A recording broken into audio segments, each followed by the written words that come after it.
মুখ্যমন্ত্রী মমতা বন্দ্যোপাধ্যায় রাজ্যের পুলিশকে ভৎসনার পর তৎপর কোচবিহার জেলা পুলিশ গতকালের পর আজও অভিযান চালিয়ে ফুটপাতে থাকা স্থায়ী দোকান ভেঙে দিল কোচবিহার জেলা পুলিশের আধিকারিকরা। জেলা পুলিশ সূত্রে জানা যায়, রাস্তার ধারে ফুটপাতে কোনো রকম দোকান করা যাবে না, তাই ফুটপাত দোকান ব্যবসায়ীদের বলার পরেও তারা দোকান ভেঙে নেননি। তাই জেলা প্রশাসনের উদ্যোগেও স্থায়ী দোকানগুলোকে ভেঙে ফেলা হলো।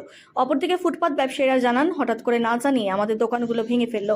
আমাদের সময় দিলে আমরা নিজেরাই ভেঙে নিতাম, এভাবে ভেঙে ফেলার আমাদের আরও ক্ষতির মুখে পড়তে হলো। আর এরপর থেকে যদি দোকান করতে না দেওয়া হয় তাহলে ফাঁসি দেওয়া ছাড়া আর কোনো উপায় থাকবে না। कई बार आप सभी के माध्यम से और डायरेक्टली वार्निंग दी गई है, बताया गया है, समझाया गया है, उसी के अकॉर्डिंग आज एक्शन लिया जा रहा है। এরকম অ্যাকশন পরেও চলতে থাকবে, পরবর্তীকালেও চলতে থাকবে। আর আপনার মাধ্যমে আমি আরেকটা ওয়ার্নিং দিতে চাইছি, এইগুলো যে আছে ইলিগাল কনস্ট্রাকশন যেটা আছে সেটাকে থ্যাংক ইউ। সব আরও যে কিছু ব্যবস্থা নেওয়া হবে, আজকে না হলে কালকে হবে, सब जगह फेस्ड मैनर में एक्शन लिया जाएगा। স্যার একটা বিষয় বলি, ফুটপাতটাকে দখল করুন, उस मामले में भी विचार विमर्श किया जा रहा है। बाजार कमेटी से बात करके उधर भी एक्शन लिया जाएगा, कहीं भी इलीगल कंस्ट्रक्शन या इंक्रोचमेंट नहीं रहेगा। Thank you sir.